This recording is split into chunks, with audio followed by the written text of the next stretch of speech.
Thank you so much for tuning in to P2P Relates, where we talk about all things relationships. I'm Pat Renfro, and this week we're going to talk about how you can manage disappointment. As you know, life is full of disappointment, as well as victories, wonderful experiences, and not so wonderful experiences. And yet, when things don't go the way we hoped they would, we have to manage that. And if we don't, that disappointment turns into despair. So I'm going to give you a few examples of disappointments that have happened to me in my life. And then I'm going to give you 3 ways to get that disappointment out of there and under control.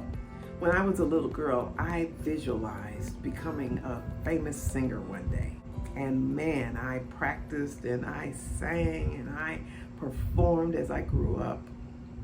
But eventually I figured out that that really wasn't going to happen. And I was okay with that. The next dream I had was to become a successful executive. I was always interested in business and ways that I could get there, but it didn't quite have what it took, wasn't quite clear on what it would be. It just didn't manifest. After 15 years plus of celibacy, I met my husband. Eventually we got married, and I just believed we would grow old together and just always be a couple. He passed away December 3rd, 2020, and that expectation went with him. And now I'm single. I got a degree from Pepperdine University in organization development. And I believed that one day I would be a very successful independent consultant after about 10 years experience. And I would only work a certain number of days per year like a protege that I knew. That didn't happen. So after sharing some of my examples of disappointment in my life, I would say to you that from a spiritual standpoint, there are varying, differing beliefs that we have in this world. But what I would encourage and admonish you to do is check in with your Creator. When you have phenomenal disappointment, go to your Creator. Check in, see if you can get insight and for sure comfort through that event, because we're going to have them, right? And He knows all things. That is, if you believe. So once you've checked in with your Creator, I'm going to give you 3 things that you can do to grab hold of that disappointment and put it in its proper place under your feet. So the first one, accept the fact that things did not go the way you hoped, presumed, or imagined they would go. This is not because I'm not being sensitive to myself or to others, but I presumed my husband and I would grow old together, as I said earlier. But he's gone. And when I need to, I cry.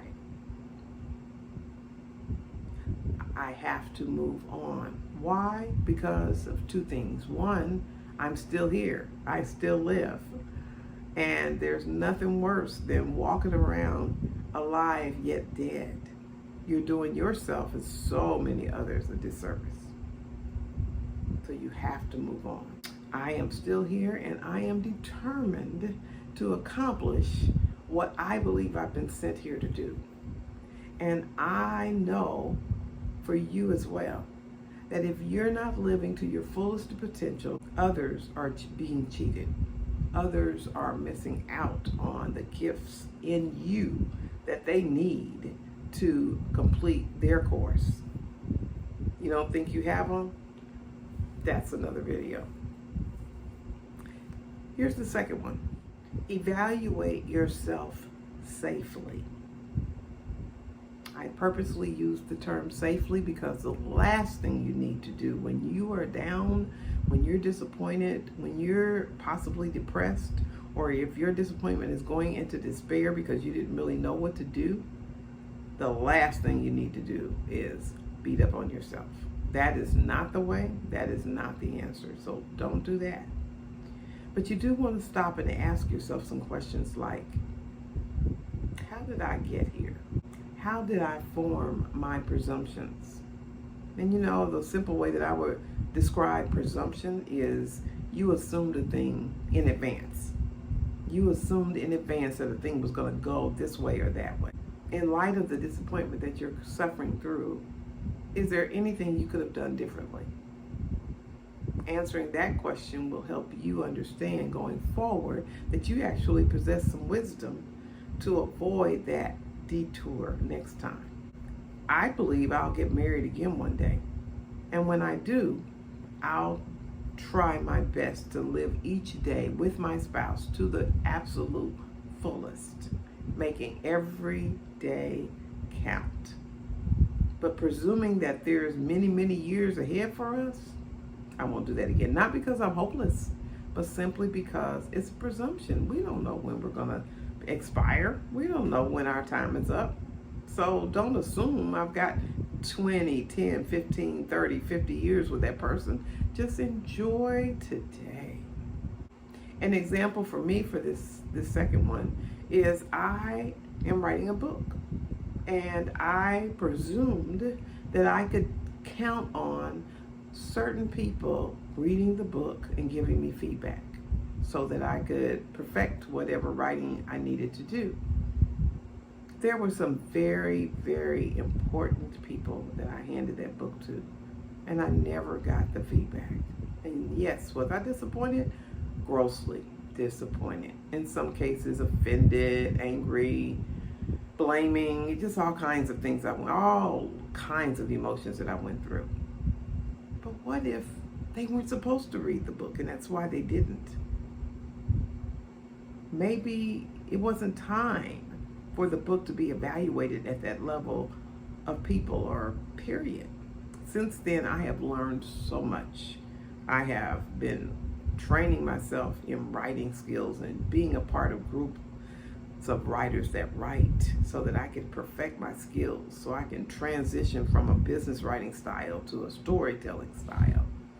And it just wasn't time. But if we're not careful, we can get truly moved into a place of darkness because we presumed we were entitled to a certain experience that really might not have ever been our own to have.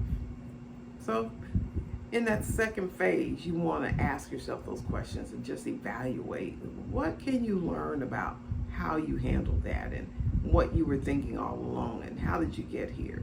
Some of it can't be, if a family was in a car wreck and the child died and one of the spouses died and you're left, there's nothing to evaluate there. Nothing at all. But I'm talking about many times we find ourselves disappointed with each other. We find ourselves offended by each other. And sometimes our assumptions, our expectations, our entitlements, all those thoughts that we have put us in a place that disappoints us. We set ourselves up for disappointment. As we experience disappointment, many times what goes out the window along with the disappointment coming through is hope. So for step 3, I want to tell you to put hope back in the front seat and create an imagination full of possibilities without being chained down to it has to go this way. Now I know that's perplexing. So I know I only told you 3 things, and that is true. However, I'm going to break this third one down quite a bit because I want to make sure you understand. Okay, so here we go. The first part of step 3 is understanding the power of imagination. Just Google it. I'm going to post a link below that was from a blog that someone wrote. And it was a very articulate explanation of the power of imagination. So if you really decide to look into imagination, then that will be an excellent article to read. The first thing is imagination is something that is God-given. When we were created, we have the potential in our brains and in our hearts to imagine a thing. And you could probably relate to this on a whole lot of different levels, but if you really want to accomplish something, even the things that I mentioned before that I thought I would do, a lot of times we think that we're going to be this thing when we grow up. I used to teach, and as I taught students, I would always say, on purpose, what is it you want to be when you grow up? Now, they were in college, and so they were all adults. They were 18 and over at least. But I always asked that question pointedly and intentionally to get them just thinking in case they didn't know. Because most of the time, a freshman in college doesn't know what they are going to really do. They know they got to take their basic courses, and they're hoping as they take them, it'll become apparent to them. But they're not really unleashed to really explore the possibility of who they could become and what they could be doing. And so with the imagination, you can do daily imagination sessions where you sit down in a room that gives you peace and relaxation. I've talked about this in some of my other videos. And you just begin to let your mind go. Maybe start from a place of familiarity where it's like, what would you do if limitations were taken off completely? That's a question I'd like to ask you today. What would you do if you're in a place where you're pondering what's possible for your life and you're just not sure? You have maybe even not an idea, or maybe you have a clue, but you're afraid to really explore it. You're afraid to let yourself down in case you don't make it. No, think about that thing and imagine what's possible. Because I'm telling you, there are people in this world that are very, very successful. And those people started in many, many cases with an imagination. They had an idea and they exploded that idea. So I want to encourage you on step one to get familiarized with the concept if you're not already. The key though, when you're imagining, is you have to believe that it's possible. But the other key is you cannot afford to second guess yourself. You cannot afford to put the how in while you're doing the imagination piece.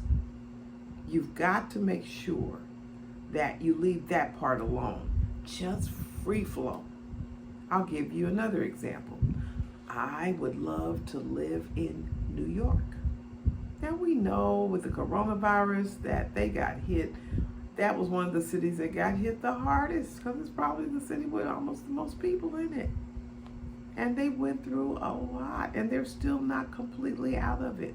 So there's a lot of risk there just from that standpoint. We also know, if anybody that's listening to me now is familiar with New York or interested in New York or ever lived in New York, that New York is financially prohibitive. If you're not gleaning success, or you haven't been recruited to move there because of your career, or you're not a star, an actress, or you're not wealthy, it's not a place where just the average Joe could go and make it, because it's extremely expensive. I mean, to own a home is something that's just not done in New York City unless you're wealthy. But if I imagine that I would like to go there and I began to release any inhibitions and I began to write down every day and think about it and then explore it and research it, pray about it, the sky's the limit. Now, it'll be an issue of wisdom. It will still be an issue of timing.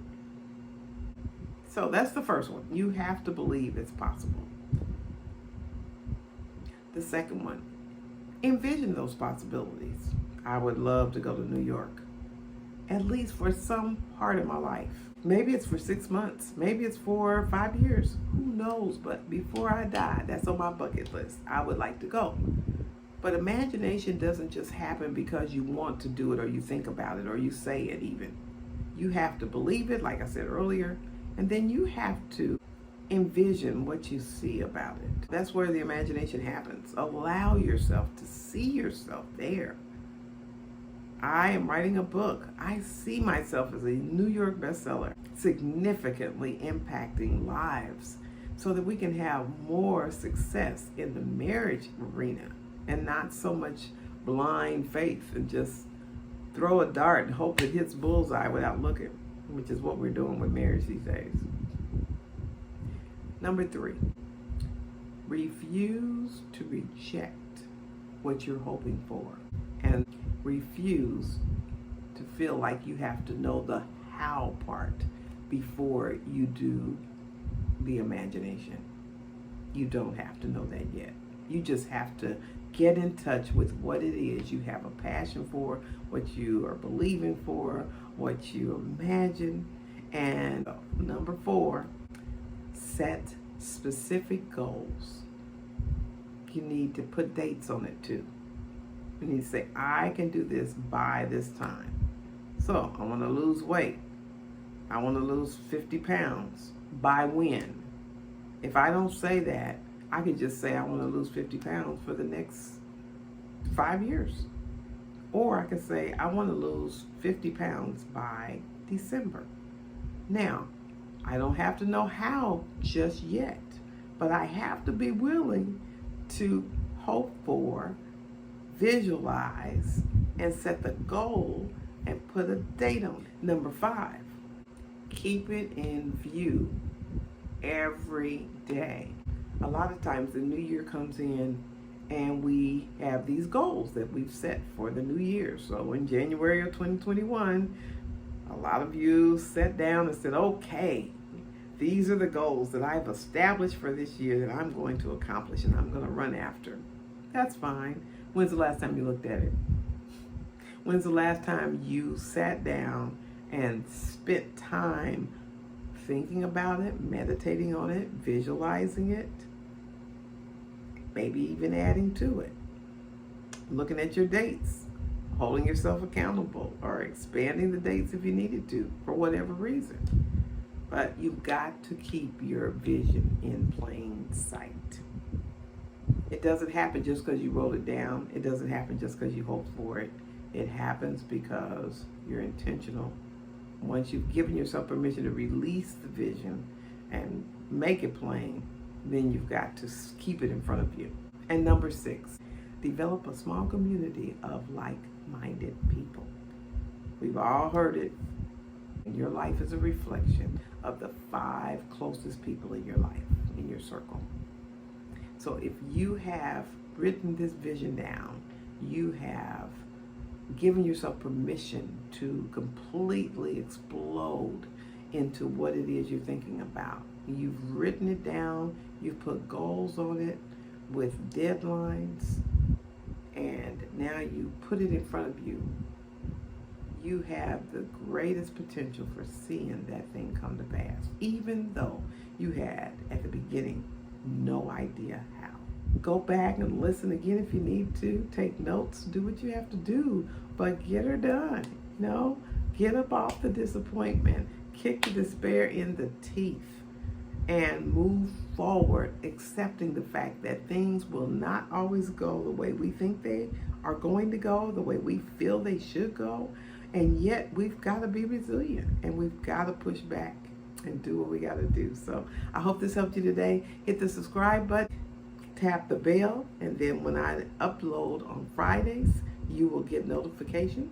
And finally, give me a like and pass this on to others that you know are going through and they might just need some encouragement on how to get up out of it.